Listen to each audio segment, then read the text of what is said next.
Armsad sõbrad, nii nagu möödunud pühapäeval, nii ka täna me leiame oma evangeeliumi lugemise püha Luuka evangeeliumist. Luuka evangeeliumis on õige palju huvitavaid lugusid, tähendamissõnu ja ühte neist me kuuleme ka täna. Me leiame selle Luuka evangeeliumi 14. peatükist. Jeesus jutustab siin sellise loo. Üks inimene tegi suure pidusöögi ja kutsus paljusid. Ja pidusöögi alates läkitas ta oma sulase kutsutuile ütlema: tulge, sest kõik on juba valmis. Aga nemad kõik hakkasid nagu ühest suust vabandama. Esimene ütles talle: ma olen ostnud põllu ja pean tingimata minema seda vaatama. Ma palun sind, vabanda mind. Ja teine ütles: ma olen ostnud 5 paari härgi ja lähen neid proovima. Ma palun sind, vabanda mind. Ja veel teine ütles: ma olen äsja võtnud naise ja seepärast ma ei saa tulla.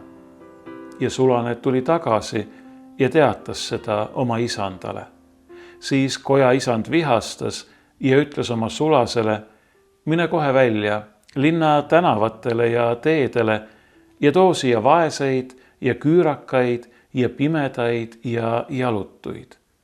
Ja sulane ütles: isand, nõnda nagu sa käskisid, on tehtud, aga veel on ruumi. Ja isand ütles sulasele: mine välja teedele ja aedade äärde ja keelita rahvast sisse astuma, et minu koda saaks täis. Jah, ma ütlen teile, ükski kutsutud meestest ei saa minu pidusööki maitsta. See tähendamissõna seab meie ette 3 väga olulist küsimust, millele ma püüan ühes teiega täna vastust leida. Esimene neist küsimustest on, mis on meile tähtis? Mis on meile tõeliselt tähtis? Ja kui me vaatame selle tähendamissõna tegelasi ükshaaval, siis me näeme, et neil olid tähtsad erinevad asjad. Võtame kõigepealt need, kes olid sinna pidusöömaajale kutsutud. Neile oli tähtis nende omand ja nende igapäevaelu õnn. Üks oli ostnud põllu, teine oli soetanud härgi, 3. oli abiellunud. Kõik väga tähtsad asjad. Ma arvan, igaüks meist teab seda, kui meie hulgas on neid, kellele kuulub mingisugune maatükk või kellel on loomad, siis ta teab, kui tähtis on nende eest hoolitseda. Ja see, kes on abielus, teab sedagi, kui oluline on abielu kalliks pidada, ausas pidada ja teha kõik, mis võimalik, et see abielu oleks õnnelik. Need on tähtsad asjad. Ja need olid neile kutsutuile tähtsamad kui see kutse, kui see pidusöömaaeg, mis oli nende jaoks valmistatud. Sulasele, kelle isand saatis kutsutuid kutsuma ja ka neid teisi ülejäänud inimesi tema pidusöögi jaoks kokku koguma, oli tähtis see, et ta täidab oma isanda tahtmist. Ka see on väga tähtis. Nendes tähendamissõnades maja peremees või isand kehastab enamasti Jumalat ja tema sulane või sulased siis järelikult Jumala sulaseid, kelle hulka me viimselt kuulume kõik. Meie jaoks peaks olema tähtis teha seda, mis on kooskõlas meie isanda, see tähendab Jumala tahtega. Ning maja isandale, sellele kutsujale, pidusöömaaja valmistajale oli tähtis, et tema koda saaks täis. Et oleks võimalikult palju neid, kes saavad osa tema pidusöömaajast. Ta ei otsinud mitte au, ta ei otsinud mingit omakasu, vaid ta tahtis, et oleks võimalikult rohkesti neid, kes tema heldusest, tema headusest, tema pidusöömaajast osa saavad. Kui me nüüd mõtleme selle peale, mida ma juba nimetasin, et see maja peremees kehastab Jumalat, see sulane kõiki neid, kes tahavad elada Jumala lastena, Jumala tahte järgi ning kutsutud kõiki inimesi, sest Jumal tahab, et kõik inimesed võiksid tulla tema armu juurde ja saada päästetud, siis see seab meie ette tegelikult väga tõsise, ma ütleksin isegi lausa traagilise pildi. Jumal teeb kõik, mis vaja selleks, et inimesed võiksid saada osa tema armu täiusest. Ning ta on läkitanud oma sulased, oma sõnakuulutajad ütlema, kõik on valmis, tulge ainult, et saada osa imelisest armust ja õnnistusest. Ja nii palju on neid, kelle jaoks on miski muu tähtsam, kes selle vastandavad Jumala poolt pakutavale ja leiavad, et ei parem hoida kinni sellest. Mõistmata, et seegi on Jumala kingitus. Ning Jumal ei taha seda kõike inimestelt mitte ära võtta, vaid vastupidi, seda oma õnnistusega veelgi rikkalikumaks ja imelisemaks teha. Kõigepealt siin, selles elus ja kord igavikus. Jumal ootab, Jumal kutsub meid kõiki. Kas meie jaoks on midagi tähtsam kui see? Kui on, siis on viimane aeg ümber mõelda, oma elus midagi muuta. Sest Jumala kutsest, Jumala armust, nii siin selles elus kui igavesti ei saa olla mitte midagi olulisemat. Teine küsimus, mille see tähendamissõna meie ette seab, on, kuidas siis ikkagi on selle usu ja tegude vahekorraga? Sest et kutsele vastamine või kutsele järgnemine, see on ju tegu. Usk pakub meile Jumala armu täiust. Kas me peame tõesti veel midagi tegema, et sellest osa saada? Kõik on ju valmis, nii nagu selles tähendamissõnas öeldakse.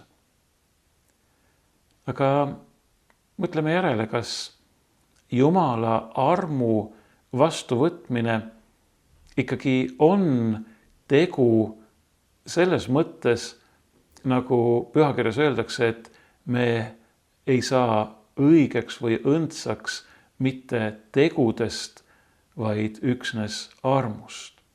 Kas see on tegu teene mõttes? Ei, see ei ole tegu teene mõttes. See on küll tegu, aga see on mitte teene, vaid see on enda usaldamine Jumala armu hoolde ja lahti laskmine, vabaks saamine kõigest, mis võib meile seejuures takistuseks olla. Olgu siis tegemist maise varaga või maise õnnega või ka iseka arvamusega, et me ei vaja Jumala armu, et me saame ilma selletagi hakkama. Vahest see ongi see kõige raskem tegu, see usutegu, mis nõuab enese ületamist, oma uhkusest üle saamist, oma risti enda peale võtmist. Muide, õige varsti pärast seda tähendamissõna ütleb Jeesus Luuka evangeeliumi 14. peatükis äärmiselt karmid sõnad. Ta ütleb, kui keegi minu juurde tuleb ja ei vihka oma isa ja ema ja naist ja lapsi ja vendi ja õdesid ja veel pealegi iseenese elu, see ei saa olla minu jünger. Kes ei kanna oma risti ega käi minu järel, see ei või olla minu jünger. See ei tähenda nüüd, et me peaksime oma lähedastele halba soovima. Mitte seda ei mõtle Jeesus oma isa ja ema, naise ja laste, vendade ja õdede ja iseenda elu vihkamise all, vaid see tähendab seda, et me peame tegema enda sees ühe radikaalse otsuse. Öelda lahti kõigest sellest, mis meie arvates võiks meile tagada õnne või heaolu või toime tulemist siin maailmas ilma Jumalata. Just nimelt see on siin oluline, ilma Jumalata. Kui me võtame kõike seda vastu Jumala annina, usaldades ennast ka seda vastu võttes tema armu hoolde ja paludes tema õnnistust, siis ongi see meile õnnistuseks. Aga niipea, kui me hakkame arvama, et see kõik kuulub meile ja me saame sellega hakkama ilma Jumalata, siis esiteks me petame ennast väga rumalal viisil, sest kõik see on Jumala kingitus meile. Ja teiseks me näitame sellega üles äärmist tänamatust ja isekust. Ja just sellest me peame lahti ütlema. Me peame saama vabaks oma isekusest. See nõuab meilt seda radikaalset otsust ja täielikku muutust. Jumal ootab meie täielikku andumust. Jumal ootab meie südant. Ta ootab seda, et me tunnistame, et kõik, mis meil on ja mis me ise oleme, on tema and. Ja et me tõepoolest usaldame ennast tema kätte selles teadmises, et ta on kinkinud meile kõik hea siin maailmas ja ta tahab kinkida meile kõik hea ka igavikus.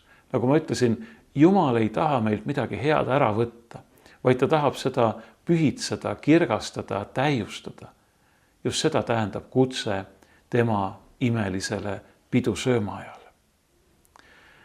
See kõik nõuab aga vastamist kolmandale küsimusele, mille see tähendamissõna meie ette seab. Ja nimelt, kes me siis Jumala ees ikkagi tõeliselt oleme? Ma ütlesin, me vajame loobumist isekusest, uhkusest, me vajame alandlikkust. Sest vastus on lihtne. Meie olemegi need vaesed ja küürakad, pimedad ja jalutud, keda Jumal oma sulase pidusöömaajale kutsuma saatis. Isegi keelitama või veenma või nagu võime ka tõlkida, sundima saatis. Me oleme Jumala ees otse kui ei midagi. Kordan, kõik, mis me oleme ja mis meil on Jumala kingitus meile. Jah, inimene on Jumala imeline loodu, aga ta on imeline just nimelt seetõttu, et Jumal on ta loonud ja talle selle imelisuse kinkinud. Ilma Jumalata me lihtsalt ei oleks mitte midagi, vaid ilma Jumalata meid ei oleks. Ja see äratundmine peab tegema meid alandlikuks. Mulle meeldib väga üks palve, mille on kirjutanud meie kiriku kunagine peapiiskop Jaan Kiivit noorem. Me leiame selle näiteks meie kiriku laulu- ja palveraamatust. See palve on järgmine. Kõige väeline Jumal, taevane Isa, on tõsi, et me seisame sinu ees otse kui kerjused. Me tuleme näljastena. Toida sina meid. Me tuleme janustena. Jooda sina meid. Me tuleme pimedatena. Valgusta sina meid. Me tuleme kurtidena. Ava sina meie kõrvad. Me tuleme tühjade käte ja südamega. Täida sina need oma andidega. Kui sa äratad oma rahvast ja ehitad oma kogudust, kingid inimlastele tõe tundmist, armastust ja rahu, siis alusta meiega, et me sinule kaduma ei läheks. Nagu ma ütlesin, seab tänane evangeelium meie ette 3 äärmiselt olulist küsimust. Esiteks, mis on meie jaoks tõeliselt tähtis, mis on meie jaoks tõeliselt oluline? Teiseks, kuidas on vahekord usu ja tegude vahel? Jumala vaba armu ja meie vastuse vahel sellele armule.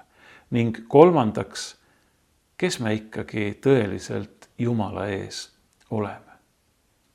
Jeesus ütleb selle tähendamissõna lõpul, ma ütlen teile, ükski kutsutud meestest ei saa minu pidusööki maitsta.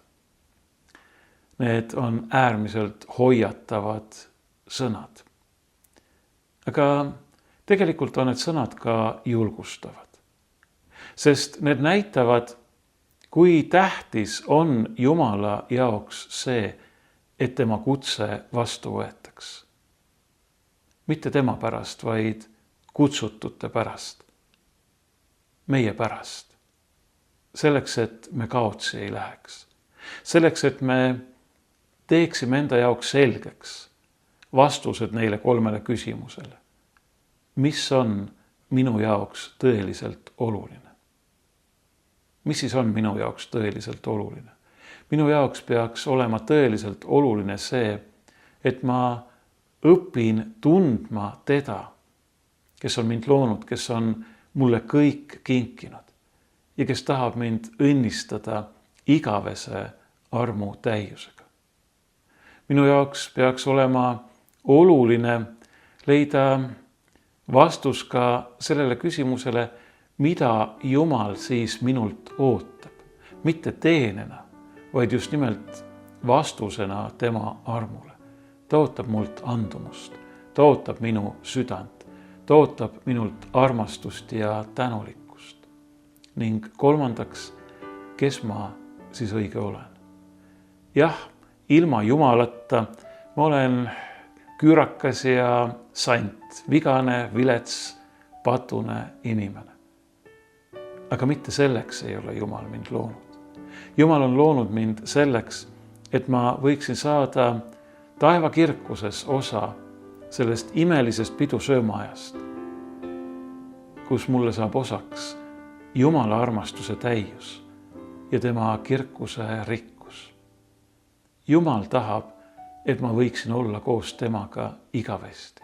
Jumal ei taha, et ma kuuluksin nende hulka, kes ei saa maitsta tema pidusöömaaega, vaid et ma võiksin olla koos temaga sellel igavesel taevasel pulmapeol. Just selleks on ta läkitanud oma ainusündinud poja, kes on andnud ennast ka minu eest, et ma ei hukkuks, vaid võiksin pärida igavese elu tema armus.